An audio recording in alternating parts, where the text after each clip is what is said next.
This morning I'm going to show you how to light a smoker for use with a beehive. Smoke's really important. It's a very important way of controlling the bees.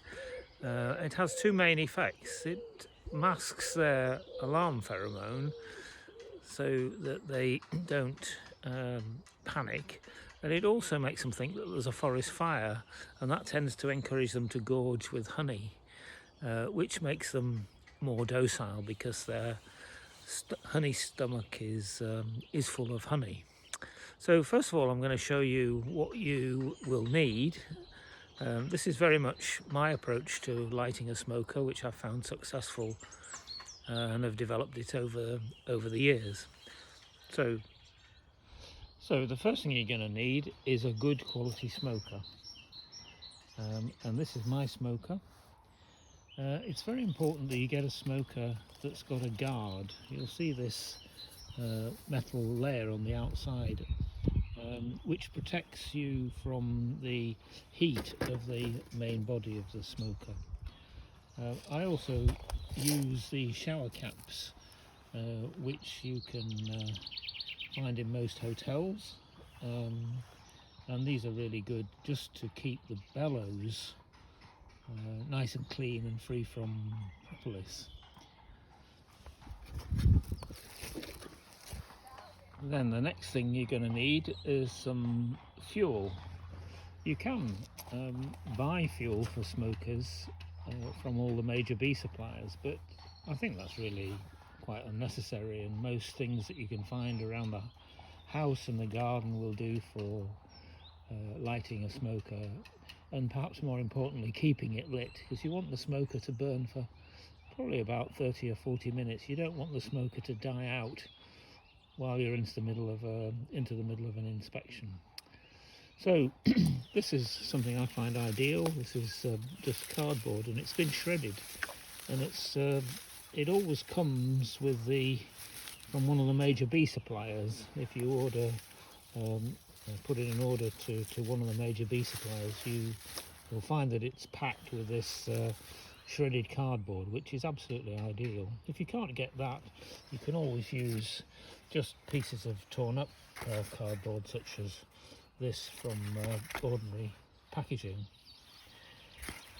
And that's really to light the smoker, and then you'll need other fuel to keep the smoker going. And I use a mix of rotten wood, such as this, and also pine cones. Pine cones are really pretty good for smokers, but the only problem with pine cones is that they contain rather a lot of resin, and that can cause problems with the smoker by sticking it together, and it can be very difficult to get the top off the smoker sometimes if you've used a lot of pine. The next thing you need to do is to get the smoker lit, and that can be all very easy on a nice, calm, sunny afternoon. But very often you're wanting to look at your bees and there's a bit of a breeze, and you'll find that matches go out. So I find the help of a blow lamp is extremely helpful, and I use a gas lighter such as this just to light it.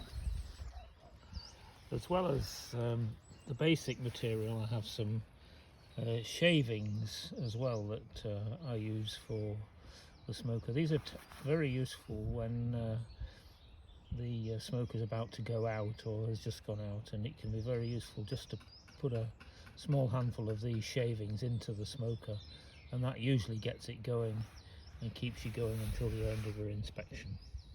Right, so we're all ready to go here. I'm going to light the blow lamp with the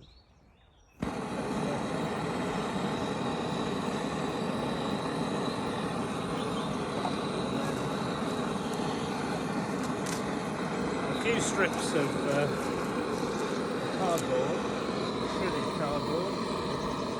Put that in the be careful not to burn yourself at this point.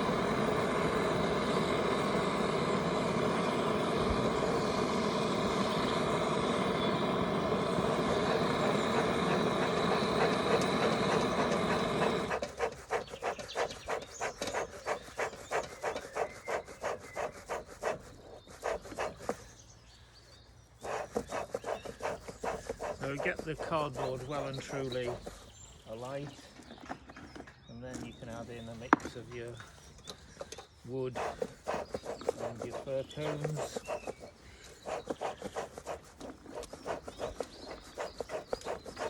I find it's really important to get the smoker well and truly going, though it's not a flamethrower. I mean, you don't want to produce that much smoke that you can't see the bees. Also, it's important to be downwind from the smoke, because it's clearly not going to be very good for your health to inhale a lot of smoke as it's produced by the smoker. So I think that'll do. So then you gently put the lid on the smoker, a few puffs, make sure it's well sealed, but possibly don't push it on as absolutely hard as it'll go, because you may well have difficulty getting it off, and that will set you going. So that's how to light a smoker.